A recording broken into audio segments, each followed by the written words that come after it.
So, Max, thanks for joining me on the pod. Not a problem. If you just first like to introduce yourself, how long you've been with us, and what you're currently doing. Yeah, of course. So my name's Max, recruitment consultant. Joined late February, so this is coming into my 7th month now. Yeah, time flies. It does indeed, you're not wrong. I don't know about that, but time certainly flies. Okay, perfect. So we'll go straight into it. So yes. I know that you never worked in recruitment before. No. So it's your first recruitment role. Indeed. You worked in sales though, didn't you? Yeah, sales, yeah. Was it door-to-door sales? Done door-to-door and over the phone as well. Right, okay, brutal. I know, because if not, I got thrown in the deep end here. Yeah, definitely. So, what is one thing that you wish you knew about recruitment before you joined? Where do I start, Lily? Go on, we've got all the time in the world, Max. That you can be let down by a lot of people. Yeah. If I'm being honest with you. Absolutely. A lot of time you put your onus on yourself, really, don't you? Yeah, You think it's all down to you, but in the harsh reality of it, 90% of it's not down to yourself. Yeah, 100%. No, I do agree. Anything else? The harshness of it. Yeah. Yeah, so definitely I'd say that 100%. Like one minute you can think you've got the world in front of you, and the next thing you know, you're beneath the world. Yeah. No, one extreme to another. Yeah, no, definitely. It's one of those roles, isn't it, where you're going to get a lot of curveballs thrown at you. Definitely. And I think, like you say, sometimes you think, oh my God, everything's going absolutely amazing, and then next thing you know, before you know it, something's been taken away from you. Definitely. But that's just the nature of the beast, isn't it, at the end of the day? It is. So, if you could, because you've been to, is it 2 end of quarter events for us now? 2 end of quarters, yes. They're getting better by the time. They are. They are indeed. If you could plan your ideal end of quarter, like your dream end of quarter event, what would that look like? Oof, it'd be messy, put it that way. What would it look like? It would include the sun, a plane, and a whole load of beer, I think. Okay, I so don't think somewhere it'd be abroad, would it? Definitely, 100%. Okay, we'll have to speak to Abby about that one and see what she can do. Well, it's 20 years coming up soon in Nevada, isn't it? So is it 20 years? Yeah, 20 years next year. 20 years, yeah. Yeah, because I think they went to Ireland for the 10-year anniversary. They did. So you've got a better island, haven't you, really? So I'm relying on you to plant the seed, Lily. Well, I will do my very best, Max. But yeah, if you could choose anywhere to go, then where would it be? Oof, no, you are getting my brain ticking. I absolutely love Croatia.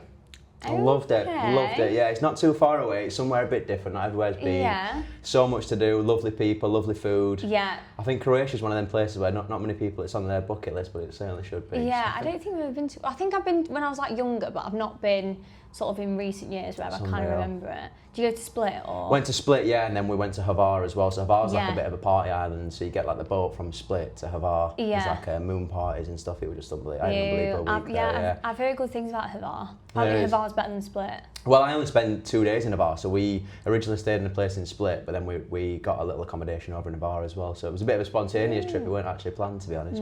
Nice. Well, what I'll do then, when Abby's back in tomorrow, like, look, Abby, I know you was planning, whatever you was going to be planning for the next in the quarter, but Max actually says that we should be going to Croatia, so we'll forget about Donny races. Yeah, forget about the races, forget about any, what's it called, escape rooms, anything like that, bombs brunch. No, we don't want it. We want to be going to Croatia. Love that. No, that would be a vibe. It would, wouldn't it? Yeah. And it's not too far away either, so. And it's relatively cheap, isn't it? It is. Well, it's not too expensive. It depends. It does depend, Lily. Depends where you're at. Yeah, it depends where you're at. Depends what you're doing. It depends where you're at. It depends who you're paying for as well. Yeah, whether you go alone or with a girlfriend. Yeah, which would be funny if you're going with a missus. Definitely. Okay, if we were to ask your team members to describe you in 3 words, what do you think they'd say? Outgoing. Yeah. Confident. I'd like to think they would say that. Yeah. So, and well, I know Billie wouldn't say I'm a good listener. She actually said that because I messaged her this morning saying, have you got anything that you want me to sort of talk about in this podcast? And she was like, say that he's a really bad listener and he doesn't listen to anything that I say. I am a listener. It's just a work in progress. It is a work in progress. And the third one is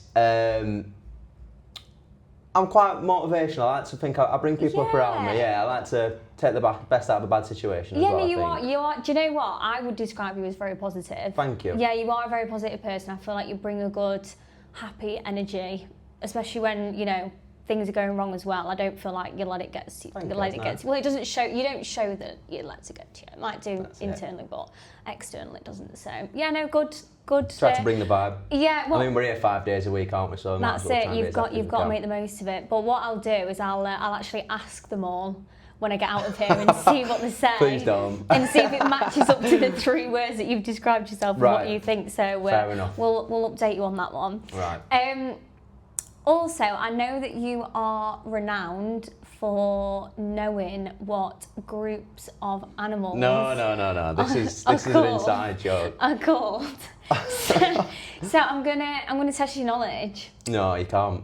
Well, I am. This was just Joe's little inside. I literally said it once, and then Joe seems to think I'm some sort of wizard with groups of animals. Okay, so we'll start nice and easy because I think you know the answers to this one. What is a group of crows called? A murder. A murder. I can't believe being quizzed on that. Do you know why they're called a murder, or do you just randomly know this information? I just know they're called a murder, to be honest with you. Okay. Why have you got a piece of information to enlighten me on? Have you? No, I'm all ears. No, I don't actually know what the root behind why they're called a murder, but I just thought I'd ask you because I feel like you know your stuff. I might know.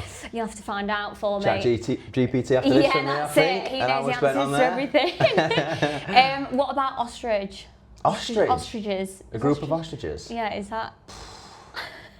You're asking me here. You're asking me here. You don't know, do you? I don't know, to be honest with you, no. Is this one of the quiz questions that you get asked? Is this how you know? I get sometimes you get it pop up, don't you? Like butterflies. I know butterflies. What's butterflies? Kaleidoscope. That's a good one. Really? Yeah. Is that where that comes from then? Because isn't a kaleidoscope one of those things that you look down and it's got loads of different colours at the bottom of it? There's also one for ChatGPT, but potentially, I'm sure it is. I'm Could sure be. a kaleidoscope's one of those things that you have as a kid, and it's kind of like a telescope, but you look down it. It's different. And it's all like different like patterns and colours, and that makes sense because obviously butterflies are colourful. I just don't know where it originates from, but it could be the case.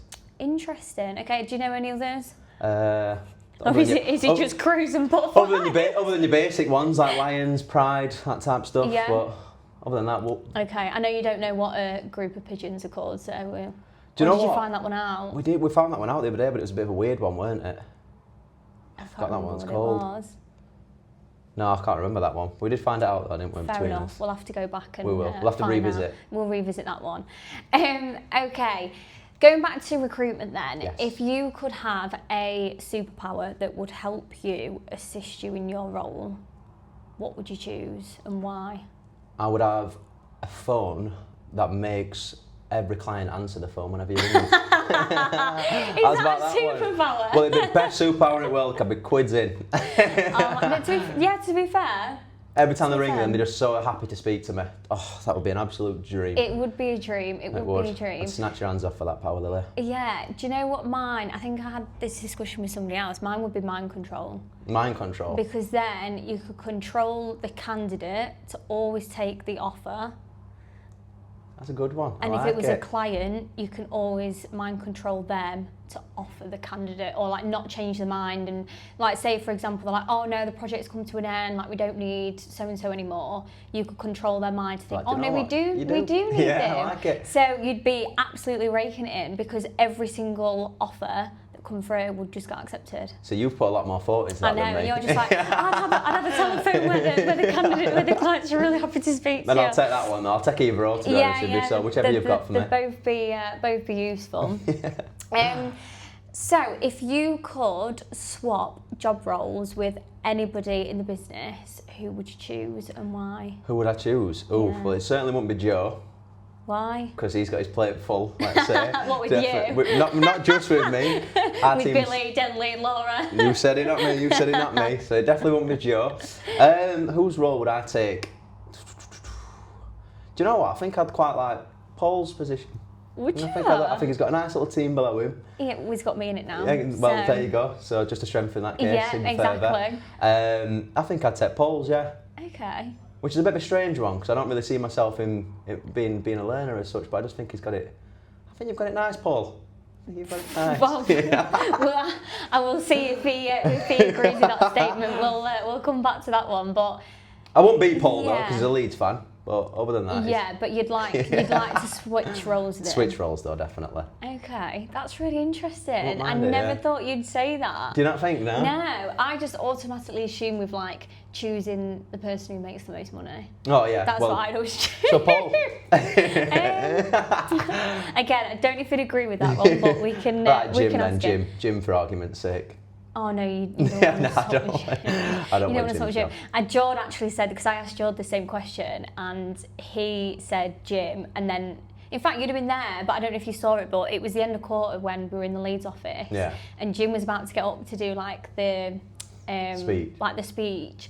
And he collared Jordan. He went, well, you know, if you want to switch roles with me so badly, why don't you stand up there and start delivering the speech? Tail between Jordan's legs. Yeah, absolutely. So, okay, yeah, Paul's an interesting one. Well, no, there is other positions that I'd definitely consider. Who?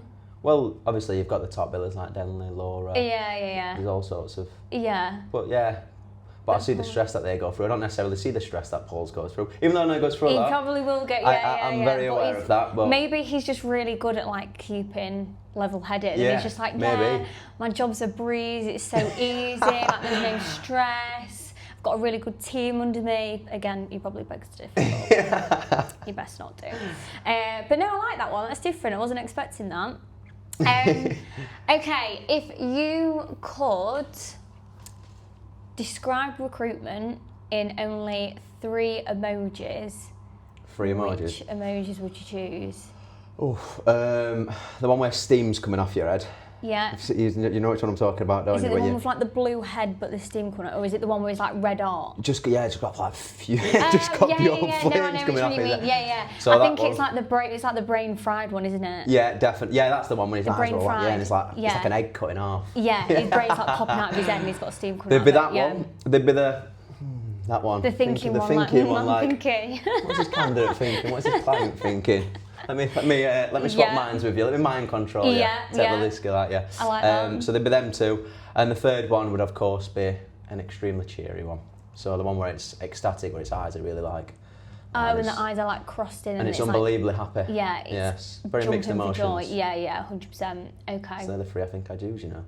Okay, yeah, I like that. Mixed emotions. Mixed emotions, definitely. Recruitment is definitely mixed emotions. There's no sort of like happy, medium, flatlining about it. It's like one extreme or the other. To be fair, you could even use like the roller coaster emoji. I didn't think of that. I was just thinking of face ones. I could have done. Yeah, that's why I said if you wanted your phone to have a look at the. Well, for next podcast. Emoji keyboard. We'll bear that in mind if you have me back. That's it. I might have you back. We'll have to see how this one goes, and then we'll come to that conclusion. What is the funniest or most awkward sort of first call that you've ever had with a candidate or a client?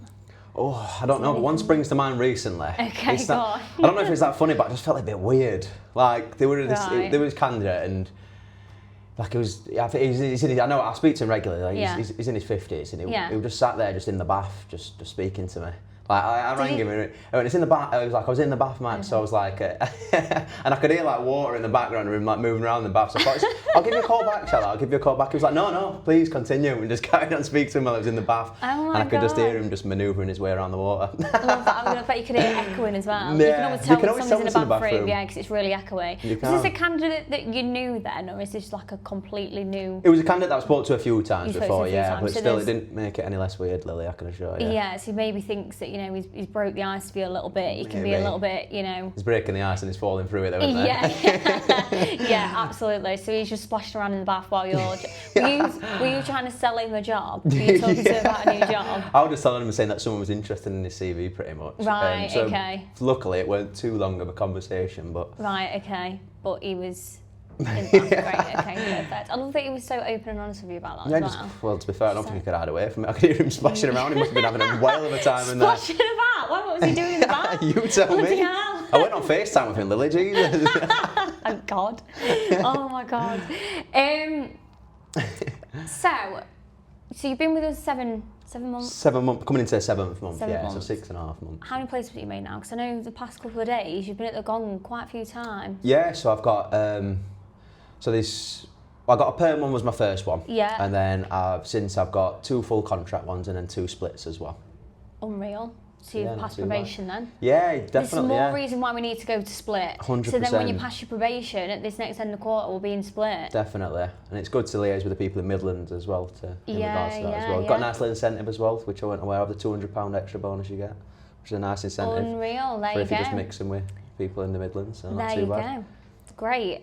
So out of those placements then, what would you say was like the biggest sort of like standout placement to you where you're like, oh my God, yeah? I mean, the first one's always a nice one. Yeah. It shows you can do it, really. Yeah. It gives you that little bit of reassurance, especially when you start off and you don't always necessarily hit the ground. It's not one of them jobs where you can kind of come in, can you, really, and hit the ground running straight away. You need to build up your clientele. Yeah. You need to get to know the industry, what you work on, etc. So the first one does always stand out, of course, but with it being perm, obviously it weren't necessarily your target. Yeah, exactly. Yeah, it weren't essentially ideal. But the one which I was a bit like, thank God for that, was I got my first contract one.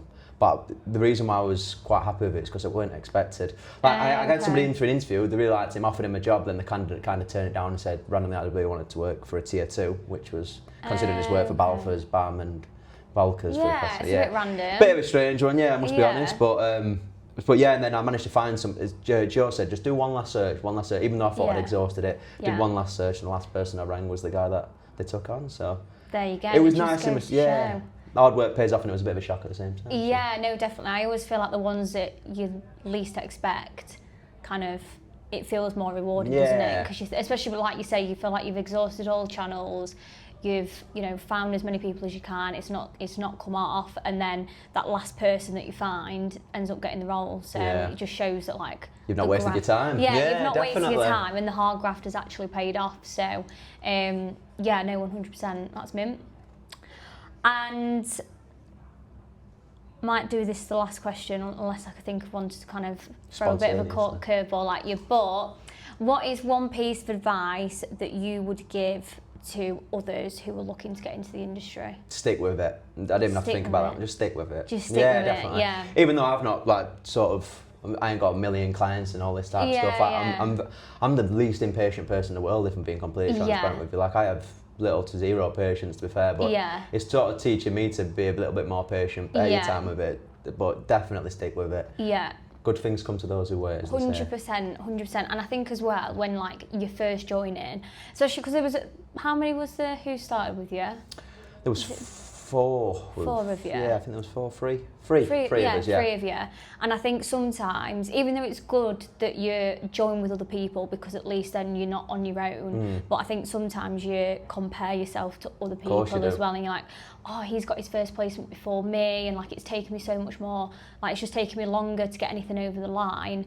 But when you eventually do that, you're like, relief, finally I can do it, I am capable of doing the job. 100%. And I also think as well, when it takes a little bit longer than what you'd probably hope for it to take, you appreciate it so much more. 100%, I couldn't agree with you anymore in that respect, definitely. Yeah, because obviously it's great when you come in and you just hit the ground running and like everything that you're touching turns to gold, like that's obviously what everybody wants. But equally I do think when you've had a bit more of a rougher ride and it's taken a little bit longer than you anticipated, you just appreciate it so much more, and you're like, do you know what, I've been through the absolute rough of it.